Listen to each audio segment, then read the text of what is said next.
One of the themes of 19th century romantic art was the world and the spirit, experiences that go beyond or below our conscious control. The grandeur of the outer world, seen as a sacred place, as the trace of God's creation, and the conflicts and terrors of the inner one, the unsatisfied self.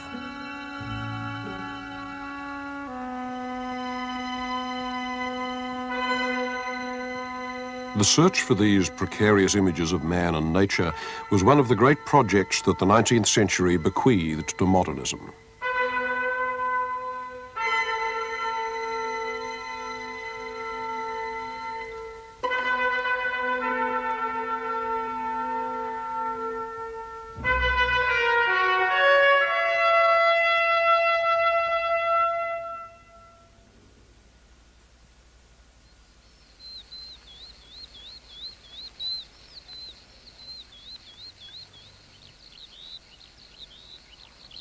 From classical times through many centuries of Christianity, man and nature were considered to be in the reliable pastoral care of God. But in the 19th century, God died, and artists weren't feeling too well either. Strangely enough, it was in this idyllic landscape that one great painter in his last years before suicide was to express his own sense of isolation in the world. This is the lunatic asylum at Saint-Rémy-de-Provence in the south of France, near Arles. For a year and 8 days, from May 1889 to May 1890, Vincent van Gogh was under treatment here. Just what his illness was, nobody to this day is quite sure. The one aspect of its symptoms that everybody knows about was that he cut off his earlobe and gave it to a prostitute in Arles. He suffered, as they say, from manic depression, which is an opaque way of skirting an issue that we still don't understand. Though you continually hear terrible cries and howls like beasts in a menagerie, in spite of that, people get to know each other very well and help each other when their attacks come on. When I'm working in the garden, they all come to look, and I assure you they have more discretion and good manners to leave me alone than the good people of the town of Arles. The garden and the asylum look much as they did in Van Gogh's time. Even his irises are still there. There are people who love nature even though they are cracked or ill. Those are the painters. Then there are those who like what is made by men's hands, and these even go so far as to like pictures. Though here there are some patients very seriously ill, the fear and horror of madness that I used to have is already much lessened. He suffered from agonizing fits of paranoia and a kind of paralysis of the will accompanied by hallucinations during which he couldn't work at all. And these were separated by long, clear months during which he could and did, which were in turn punctuated by the most extraordinary moments of visionary insight. At such moments, everything he saw was swept up in a current of energy. Everything he sees is made from the same plasma. The moon comes out of eclipse, the stars blaze, the sky heaves like the ocean, and the cypresses move with it. Van Gogh's cypresses are like thick, dark lightning conductors grounding the energies of the sky and the earth. They are alive as no painted tree had ever been and as no real cypress could be. The cypresses are always occupying my thoughts. It astonishes me that they have never been done as I see them.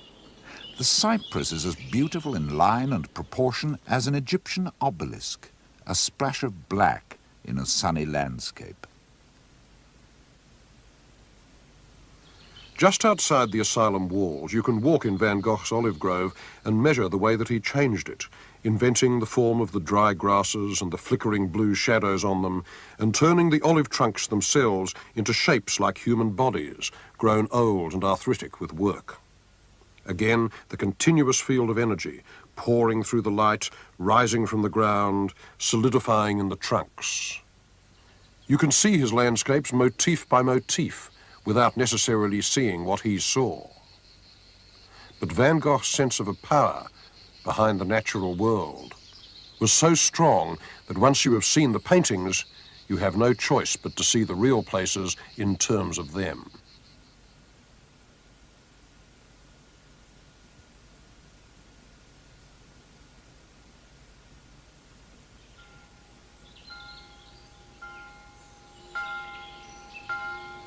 Another artist might have found these landscapes of twisted grey limestone formless, unpaintable.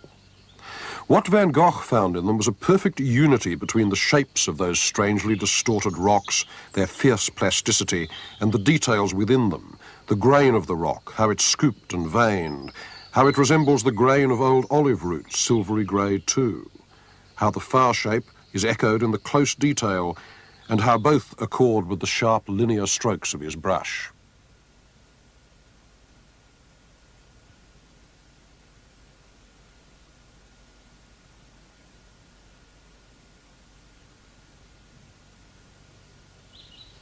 One of his favourite sites was over the Plaine de la Crau, whose flat fields and furrows and trees were, he said, as infinite as the sea, only better because people lived on them.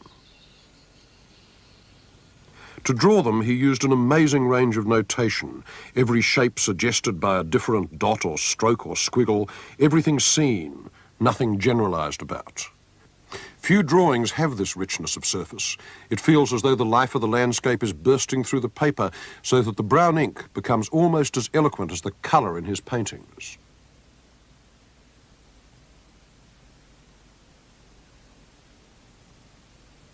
Van Gogh's paintings were not the work of a madman. They were done by an ecstatic who was also a great formal artist. Today, the doctors would give him lithium and tranquilizers, and we wouldn't have the paintings, perhaps. We don't know. For Van Gogh confronted the world with a kind of insecure joy. Nature was to him both exquisite and terrible. It consoled him, but it was his judge. It was the fingerprint of God, but the finger was always pointed at him. Sometimes the eye of God was, too. The yellow disk of the sun, huge and merciless, the emblem of Apollo. What Van Gogh called the gravity of great sunlight effects filled his work not only with a flood of colour, but also with a symbolism that one can only call religious, the idea that human life is lived beneath an immense exterior will, and that work, like sowing and reaping, is not simply work, but an allegory of life and death.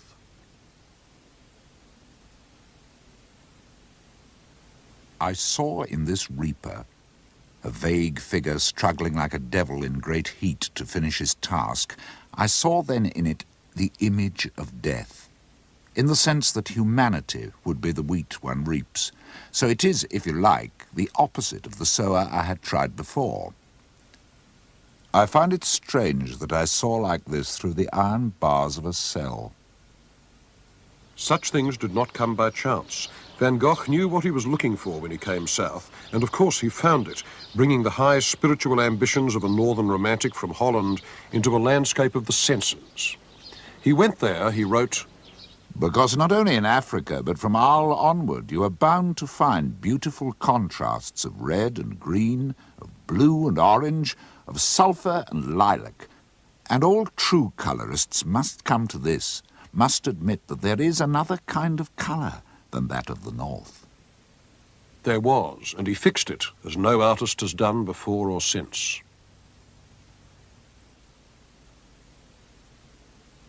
Van Gogh was 37 when he shot himself, but in the last 4 years of his life, he'd changed the history of art. The freedom of modernist colour, the way that emotions are worked upon directly by optical means, was one of his legacies, as it was Gauguin's too. But Van Gogh had taken this even further than Gauguin, because he had opened up the modernist syntax to pity and terror, as well as to formal research and pleasure. He was the hinge upon which 19th century Romanticism turned into 20th century Expressionism, and as he lay dying, another artist, 10 years younger and many hundreds of miles to the north, was preparing to take this process a step further. In Van Gogh's work, you can see the self scratching to be let out. But in Edvard Munch's, the self is out. And if that bony Norwegian face which he scrutinised and painted for 70 years, starting like a young pastor and going through the stages of bohemia and middle age to finish like a paranoid old Viking, if that face still haunts us, it is because Munch was the first modern painter to explore the idea of the self as a battleground. 25 years ago, there was not a general agreement about Munch's greatness. Many people who should have known better kept on thinking of him as a sort of gaunt, psychotic troll whose obsessive self-inspection didn't make much sense below the Arctic Circle. But today he seems in every way as universal an artist as Ibsen or Strindberg. He was almost literally raised in the family sick room in a dreadful atmosphere of whispers, silences, vomit and carbolic acid. Disease and insanity were the black angels on guard at my cradle. In my childhood I felt always that I was treated in an unjust way, without a mother, sick, and with threatened punishment in hell hanging over my head. A great deal of Munch's creative life was spent exorcising the demons of childhood.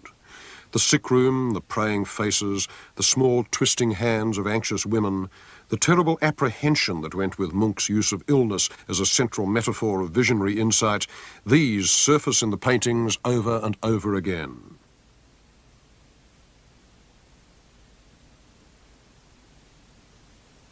So does the fear of women.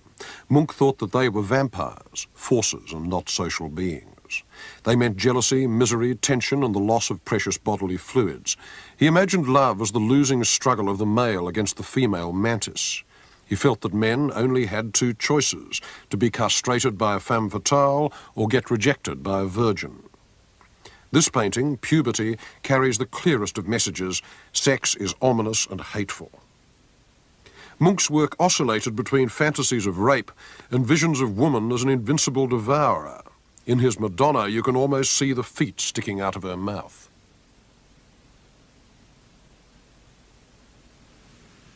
When Munch was at the height of his powers, this was his summer studio at Asgard Strand, a couple of hours by car today outside Oslo.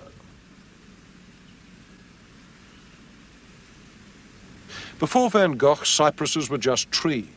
And before Munch, this was just a stony provincial beach with a grey horizon and a pier and rocks and trees coming down to the water. But what he made it into was one of the emblematic landscapes of the modern mind. In his hands, it came to stand for alienation and loss and yearning.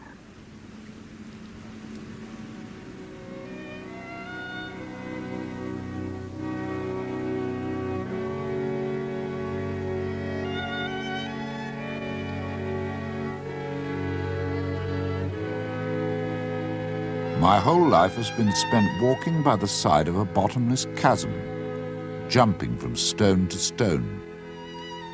Sometimes I try to leave my narrow path and join the swirling mainstream of life, but I always find myself drawn inexorably back towards the chasm's edge, and there I shall walk until the day I finally fall into the abyss.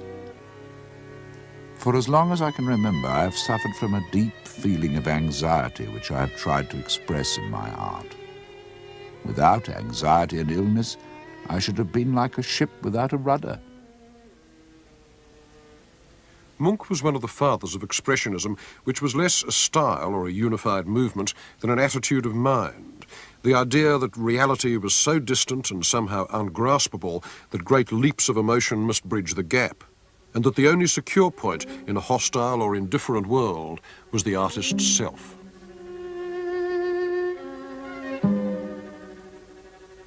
Munch's sense of estrangement in the crowd filled his images of the city. I can see behind everyone's masks. Peacefully smiling faces, pale corpses who endlessly wend their tortuous way down the road that leads to the grave.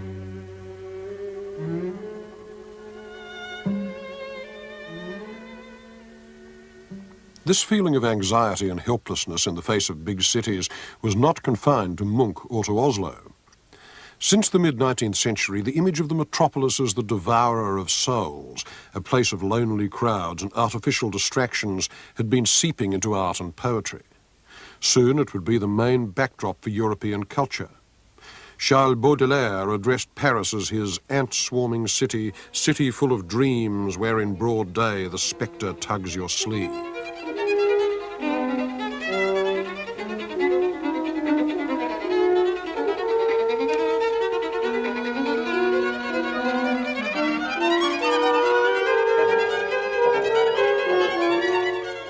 From the crowded boulevards and cafes of Paris, a peculiarly ironic view of life was emerging, based on disposable style, dandiest display, fleeting encounters.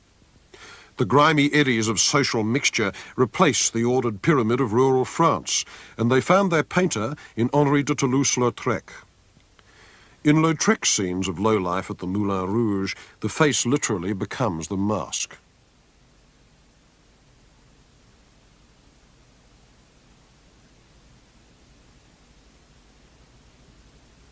The Belgian painter James Ensor also picked up that image, using it to convey the idea that society was not only unreal, but a sort of demonic carnival, a collective of threatening masks.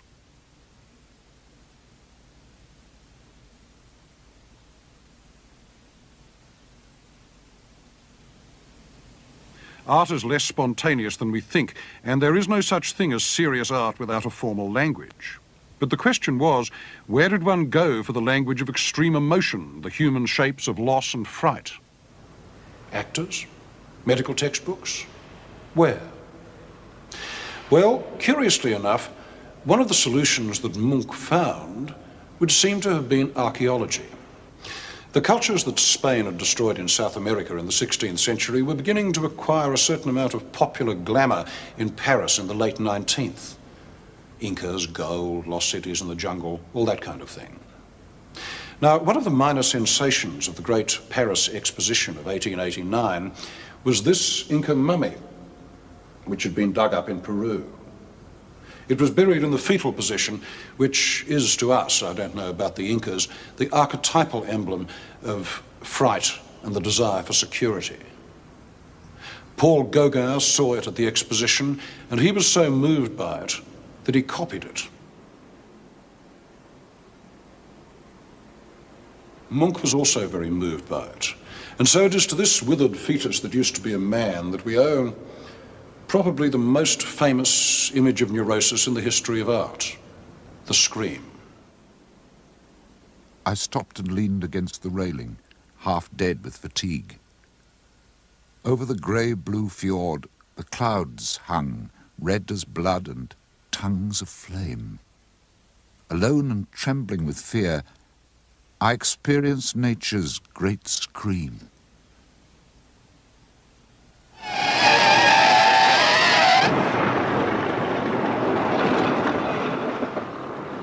This theme of the city as a condenser of anxiety also ran through German expressionism in the years between the turn of the century and World War I, especially in the work of a group of artists which called itself Die Brücke, the bridge, meaning a bridge to the future. Their leader was a young painter named Ernst Ludwig Kirchner, who transposed Munch's pessimism into Van Gogh's colour, added the influence of African carvings, and took Berlin as his favourite subject, its streets, its dandies, and its prostitutes. Kirchner's style, with its hatchings and sharp angles and harsh colour, was jittery and highly strung, a visual analogy to cocaine nerves. It was also rooted in a specifically German past, German Gothic without the religious content, full of skinny, unrepentant Mary Magdalens. These predatory ladies are Munch's fatal women, raised to a pitch of style unknown in Norway, and they take the image of the woman as castrator one step further towards pure glamour. Wenn ich meine Spesen nenne vor dem ewigen Gericht, fragt sich, ob ich dann noch brenne, vielleicht brenne ich auch nicht. Fragt sich, ob ich dann noch brenne, vielleicht brenne ich auch nicht. Wenn ich meine Spesen nenne vor dem ewigen Gericht, kurz und schlecht. Wie gesagt, das ist erst morgen. Morgen, das sind keine Sorgen. Morgen interessiert mich nicht. Und mit morgen kann ich. Ein Rat für morgen ist kein Rat. Morgen, das er heute Tag, jeder wird daran für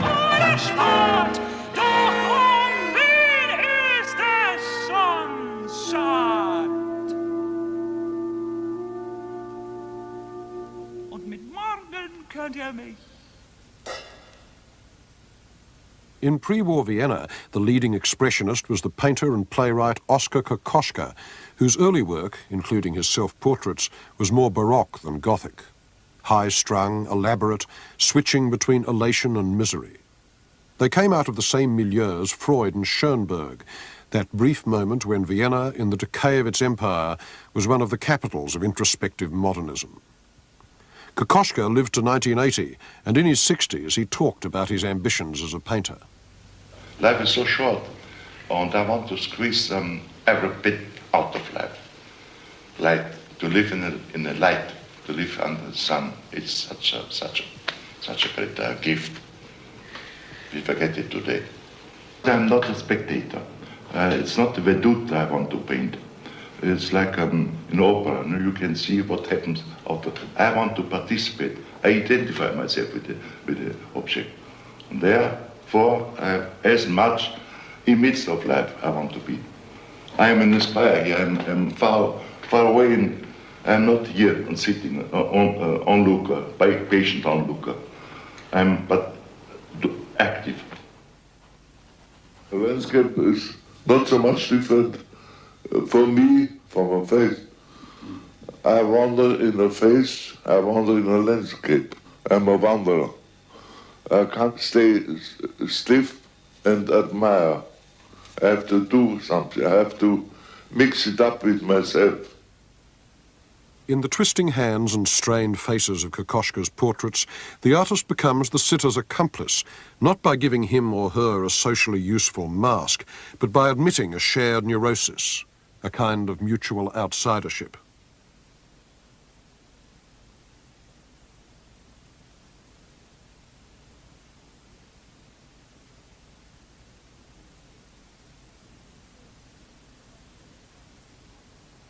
This very private, intimate contract between Kokoschka and his sitters was strongest of all in 1912, when he painted himself with Alma Mahler, the great love of his life.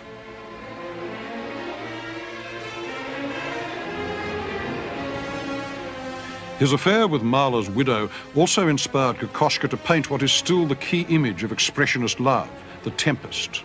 The two lovers whirled along in a cockleshell of a boat, not on the sea, but in space. The shapes turbulent and broken, all highlight and darkness, the air, the lovers' bodies, and the boat caught up in the same ecstatic dislocation of form.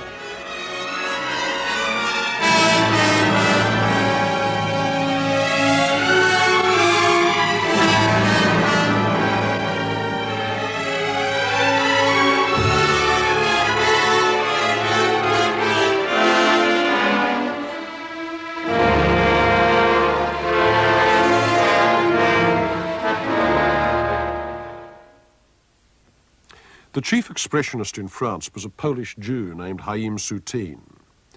He was wretchedly poor, and his art became a way of stealing substance from the world. He was obsessed with food, a scraggy chicken on a hook, stared at for days, life seen as meat and as a preparation for death.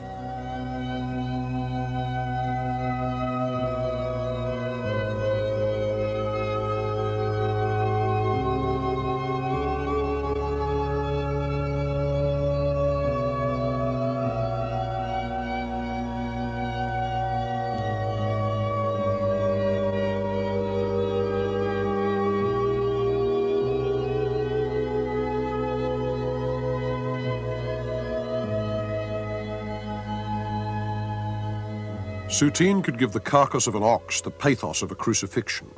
In painting that mass of bone, meat and fat, he was paying homage to Rembrandt, who had painted the same subject.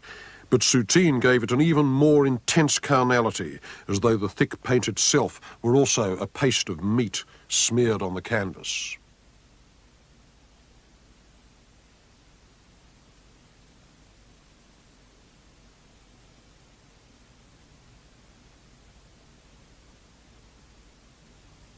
His landscapes, particularly the ones he painted near Serres in the south of France in 1920 to 22, are even more turbulent, like an extreme distortion of Van Gogh. The hills rear up, the houses lean like rags in a gale, the horizon strains against the sky, and the whole scene becomes one mass of tumbling, visceral paint. Soutine's brushwork looks like chicken guts. Never had a landscape been so transformed by emotion.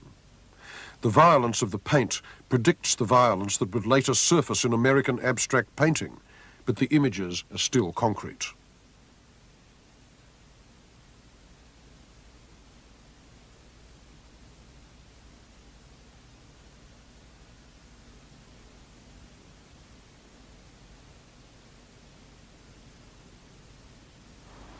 After the Second World War, the English painter Francis Bacon took up Soutine's theme of the dismembered carcass to set forth his own vision of a cannibal's world from which all moral relationships had been erased.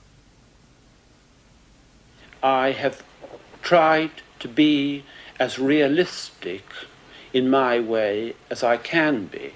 After all, you only have to think about life, or have experienced it in any way, or think about the meat on your plate, to think how disturbing what is called reality is.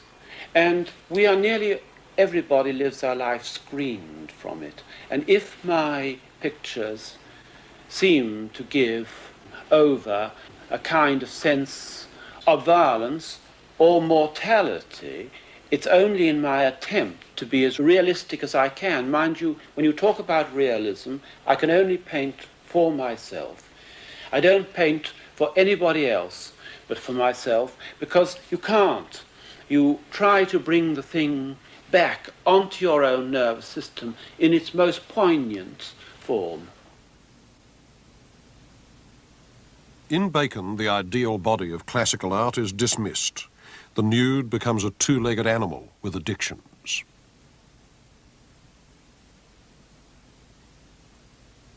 One of his sources was photography, the early sequential photos of human action by Edward Muybridge.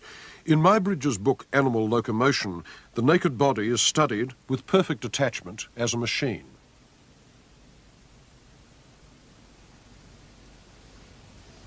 Muybridge are just raw statements of movement. Because every way that a person moves, stands, moves their arms or anything else, has not only its movement, but, you may say, all the implications of that movement as well.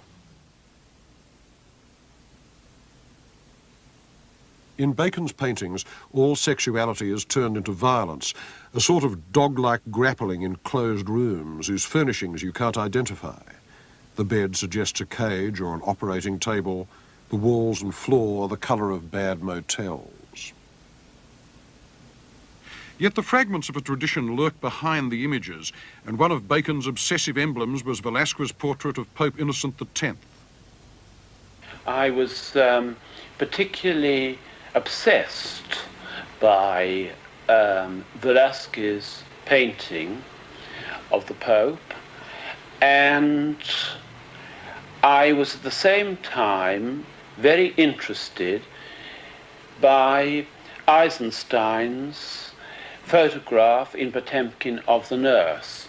And I made a combination, which I think has been very unsuccessful, of the Pope screaming in the way that the nurse. Now, the scream was not to do with expressionism, because I'm not expressionistic. I have nothing to express. I was absorbed by the idea of the color of the mouth, the teeth, the saliva, you may say the beautiful red and purples of the interior, rather of the mouth, rather like Monet was obsessed by haystacks and the light falling on them from hour to hour. In the face of paintings like this, you may well feel that Bacon has a great deal to express.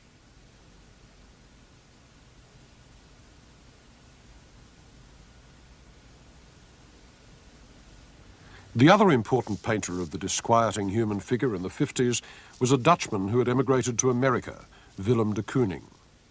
His paintings of women came partly out of American ads, the white smiles and big dominating glamour girls in the lush pop landscape of America's post-war boom, Marilyn with shark teeth.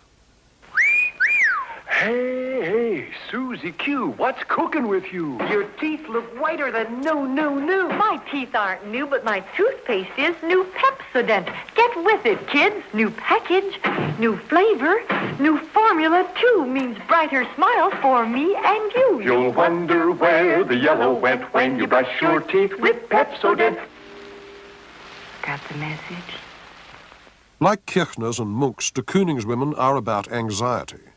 They take the expressionist fear of the fatal woman to an almost comic extreme. Squat, broad, overwhelming and primitive, glimpsed but not analysed, the sex goddess changes into a fiercer and older kind of idol. It also was like some kind of glimpse, like meeting one of those ladies. So when people say they're not really figures, but they're landscapes, that's true to a certain extent. But they were figures to me. Yeah. Figures maybe in a landscape, or I don't know where exactly. Not here, not there, but somewhere. I don't think that I'm really expressing the world around me. You know, this real world, the so-called real world, it's just something you put up with like everybody else. I'm in my element, and I'm a little bit out of this world. And then I'm in the real world. You know, I'm on the beam. Because when I'm falling, I'm doing all right. When I'm slipping, I say, hey, this is very interesting. It's when I'm standing upright what bothers me. I'm not doing so good. I'm stiff. As a matter of fact, I'm really slipping most of the time into that glimpse. Well, that's a wonderful sensation, to slip into this glimpse. I'm like a slipping glimpser. This spontaneity of touch and looking, the slipping glimpse, ran all through de Kooning's work, both figurative and abstract. But he and Bacon were among the very few artists who could handle expressionist distortion after the Second World War, because reality had now outstripped art.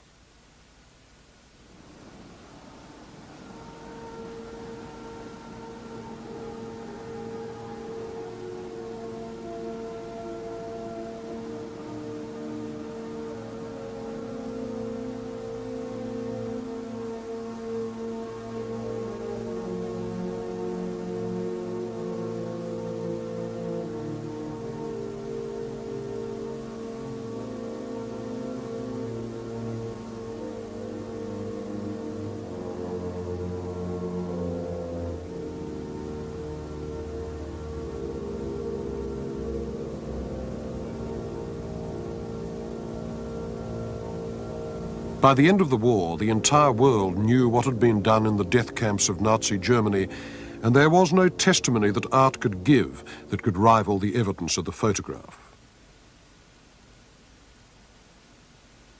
Today, places like Dachau are their own monuments, but any distortion of the human body that an artist might make after 1945 was going to have to bear comparison with what the Nazis had done to real bodies.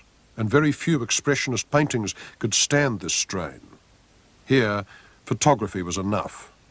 Anything else would have seemed gratuitous.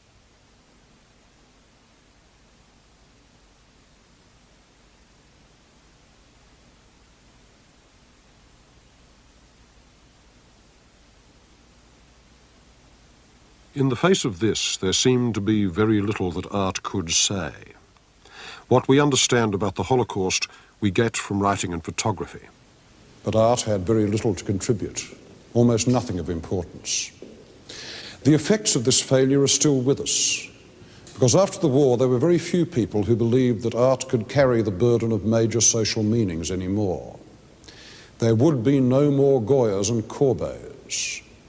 In the death camps, the only product, as far as art was concerned, was silence.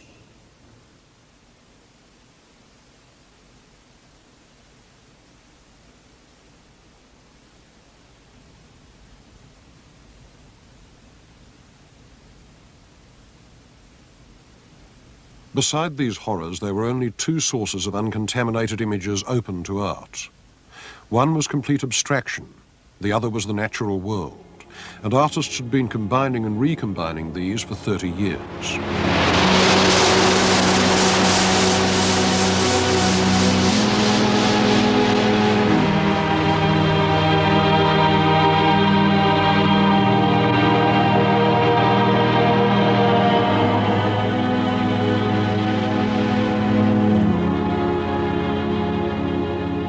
Just before the First World War, a group of German artists that called itself the Blue Rider had looked to pure nature for transcendental images. One of them was the painter Franz Marc. I tried to heighten my feeling for the organic rhythm of all things, tried to feel myself pantheistically into the trembling and coursing of the blood in nature, in trees, in animals, in the air. I see no happier means to the animalizing of art, as I like to call it, than the animal picture.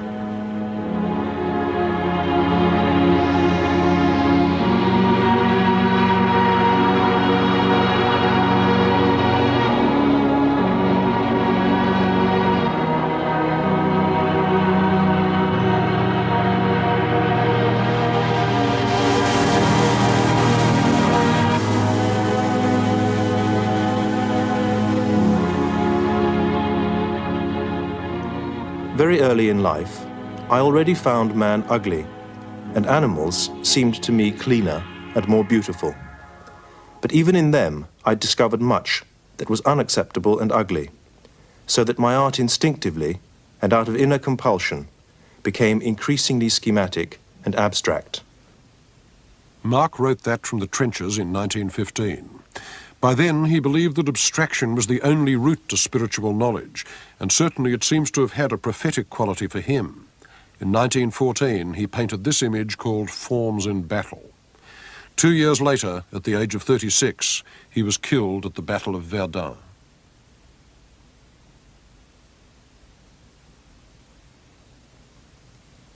Paul Klee had been one of Marc's closest friends. He survived the war and went on to teach at the Bauhaus, and for another 20 years he would produce some of the most exquisite visions of nature in modern art. Small, witty, delicate and mysterious, his idea of the natural world was like the image in this watercolour, the open book, page after page opening backwards into the centre, disclosing another world of growth and form.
He loved to invent odd little hieroglyphs that signified unfamiliar corners of nature. He was drawn to structures so small that the normal eye misses them: plant cells, seeds, plankton, diatoms.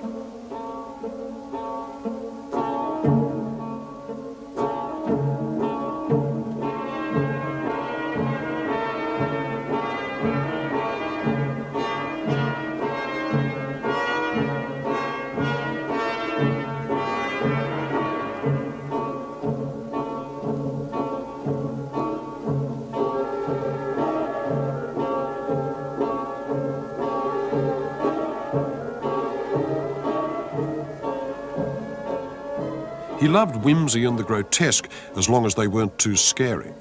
Seeing a man with a barrel organ at a fair led to this watercolour entitled "Dance, You Monster, to My Soft Song."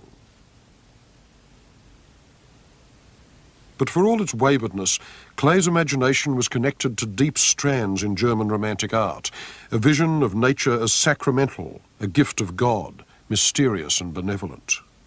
Hence his liking for subjects which had long been part of the Romantic repertoire. Icy mountains, for instance, with a stand of jagged pines. He used abstraction as a way of sharpening his perception of nature, and ours too.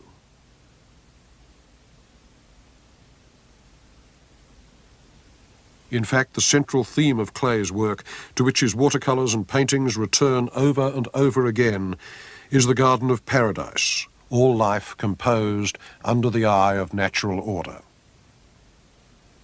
Klay taught painting at the Bauhaus in Germany in the 20s, and one of his colleagues there was the first artist to try to paint transcendental images that were completely abstract. His name was Wassily Kandinsky. Kandinsky was Russian. He came to art late. He didn't begin until he was past 30. Folk art and the Russian icon were his early influences, and they showed in his bright patterns of flat colour. Of course, he'd looked at fauve paintings too, as you can see in this Kandinsky from the early 1900s. But gradually the patterns become more abstract. These shapes are not immediately recognisable as women, but there they are, in the midst of a pastoral scene with animals.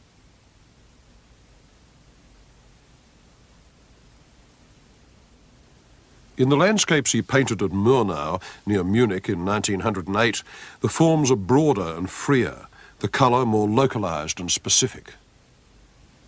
Colour directly influences the soul. Colour is the keyboard. The eyes are the hammers. The soul is the piano with many keys.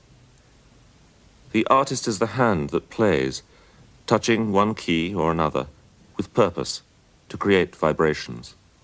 So it follows that colour harmony must rest ultimately on intentional playing upon the human soul. This is one of the guiding principles of internal necessity. So the next step was pure abstraction. Kandinsky was a theosophist, and he believed that the sins of man came from too much material reality.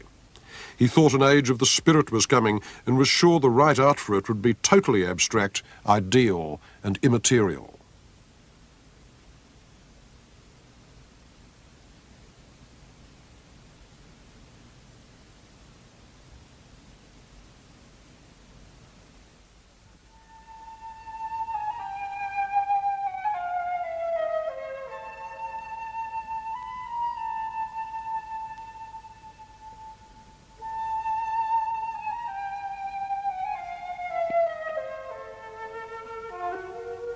Although Kandinsky painted his first abstract pictures around 1911, the natural world continued to offer images of another sort to both painters and sculptors. Some of the greatest images in modern art come from the tranquil assurance that however abstract you may get, there is no break between human culture and the natural order. And the high priest of this feeling was the son of a Carpathian peasant. His name was Constantin Brancusi. He lived in Paris and he died here in 1957.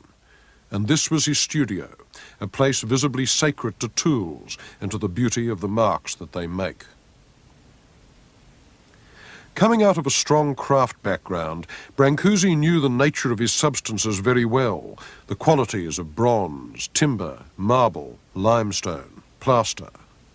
He wanted his sculpture to have, as substance, the same perfection that his subjects had as organisms.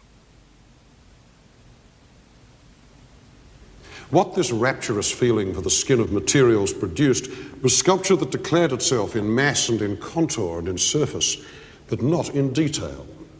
It began to look as timeless and as perfect as a new-laid egg.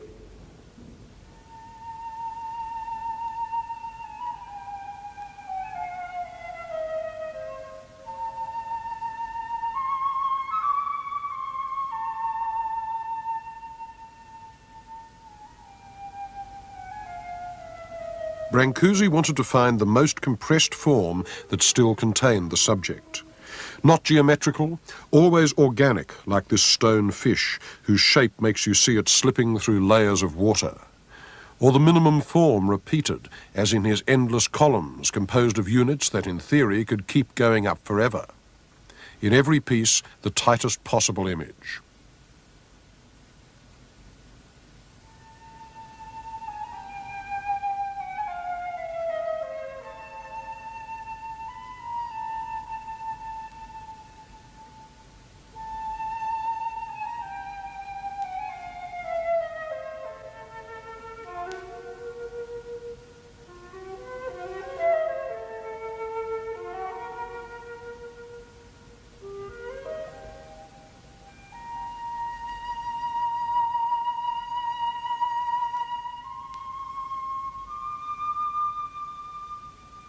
Whereas for Brancusi, nature was pure and clearly defined, there was an alternative tradition running through American painting that had its roots in grandeur and the mysteries of landscape.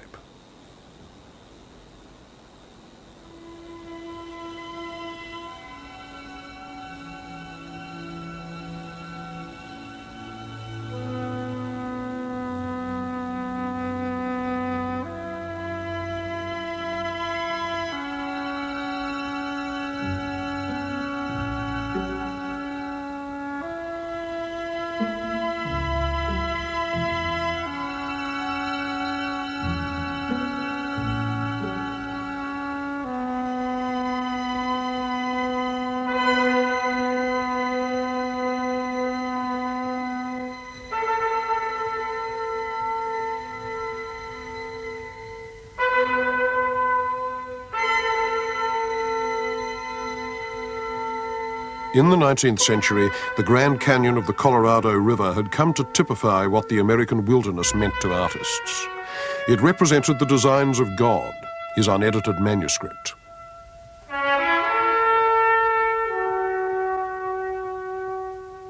An American evangelist said that his idea of God was a sort of luminous oblong blur. And this was the unwitting text for the paintings of the American abstract expressionist Mark Rothko in the 1950s. Rothko kept the format of landscape, the soft rectangles that can be read as sky and flat plain, sometimes with a bar like the horizon in between. But he gave the colour a kind of breathing intensity, and that, more than any reference to landscape as such, is what the paintings are about. They try to suggest that transcendence of Emerson's, but through light and colour alone. There wasn't much direct landscape imagery in abstract expressionism, and the general line was to deny that it was there at all, in case the paintings looked less radical and less abstract than they really were. But all the same, it was there in an oblique way, and the form that it took was a concern with giant scale. A painting like this one by Jackson Pollock is almost large enough to walk into. The space it suggests is not just an illusion, but a physical fact, at least in 2 dimensions. In it, the web of paint takes on a completely physical look like nature itself. The eye can't take it in all at once. It goes from knot to knot, from skein to skein, assembling the details into a whole as one assembles a landscape by looking at it.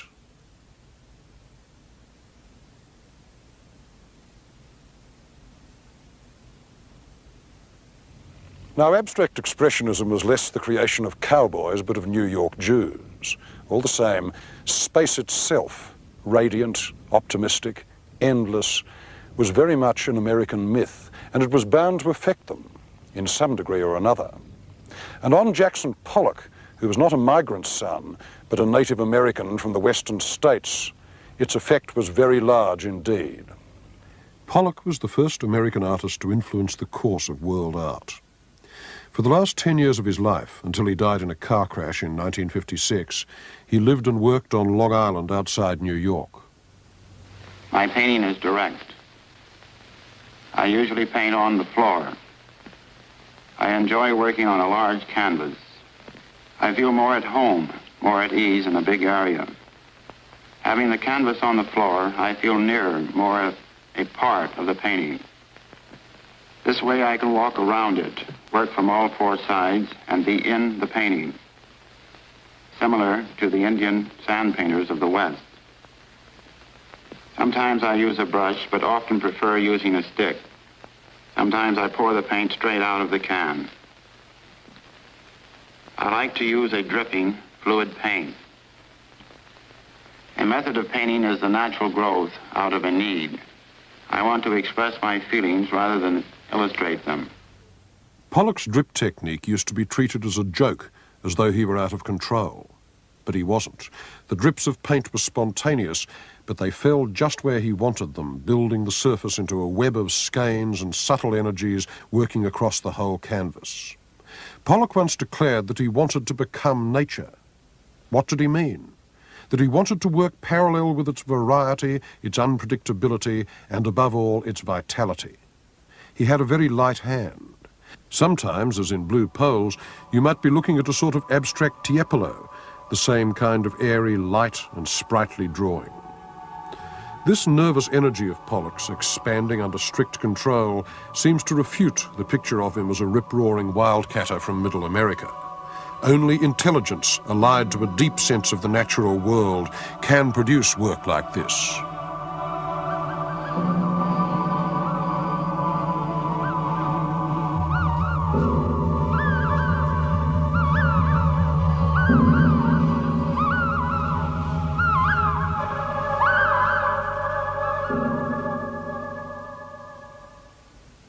Another leading figure in abstract expressionism, both as painter and as writer, was Robert Motherwell, the last major collagist in the tradition of Georges Braque, but perhaps best known for his series of black and white paintings, the Elegies for the Spanish Republic. He has always preferred to keep direct imagery out of his work. Painting is, so to speak, working by indirection, synthesizing what it scanned both internally and externally, in which the real object is not the world, but the canvas itself. I always loved that title of Max Ernst on one of his pictures, The Blind Swimmer. I think in a way we all worked as blind swimmers, as quite good swimmers, but quite blind. What the black was doing was slowly becoming a somber force, but also a brilliant force. There are certain painters who use black as a color as vividly as other artists can use fire engine red, let's say. But in the end, it seems that in my mind, black is also symbolic of death. Motherwell's Spanish elegies were provoked by the memory of the Civil War, though their field of suggestion is not only political. But in the meantime, what happened to the older ambitions of abstract art, like Kandinsky's hope that it could bring about some kind of spiritual change in those who saw it?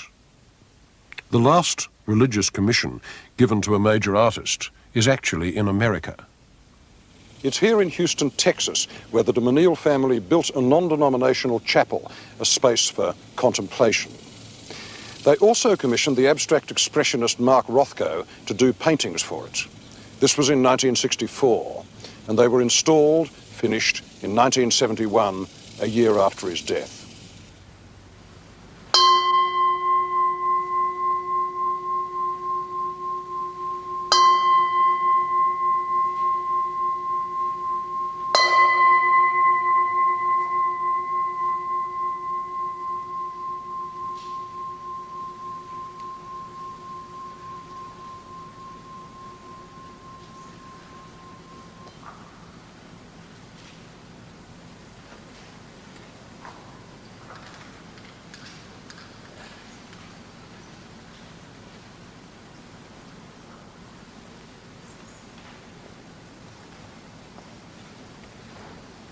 In this chapel, Rothko, who was soon to commit suicide, took to its ultimate extreme the idea that colour, in this case a very narrow range of colours from dark plummy red through violet to black, could carry the whole load of a spiritual experience.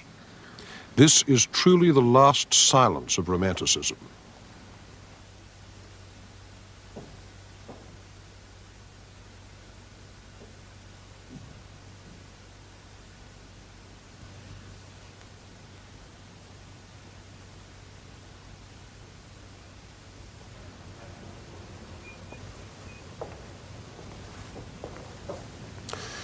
I can't enter this chapel without emotion, but I never know whether I'm feeling what Rothko meant me to feel. He wanted to be a great religious artist. He was not only a Jew, but a Russian Jew, and he wanted his paintings to act like icons and to possess the full moral seriousness of the Russian novel. Now, he had the wrong equipment for this. He had an exquisite sense of nuance and silence and vagueness. But this he wanted to carry the full patriarchal grandeur of the Old Testament. It couldn't, and these paintings are the result. These are not active images. They're more like zones of silence, blank slates which you complete by looking at them. And what they present as sacred is the state of receptivity, of slow looking. In fact, the condition of being an artist, of being Mark Rothko. The world is drained out of them. Now, does that make them religious art? Holier men than I have thought so in this chapel. And if I have my doubts, it's because they're so very withdrawn. The horizons and storms of earlier romantic sublimities have gone, and what is left as the sole subject of contemplation is a void.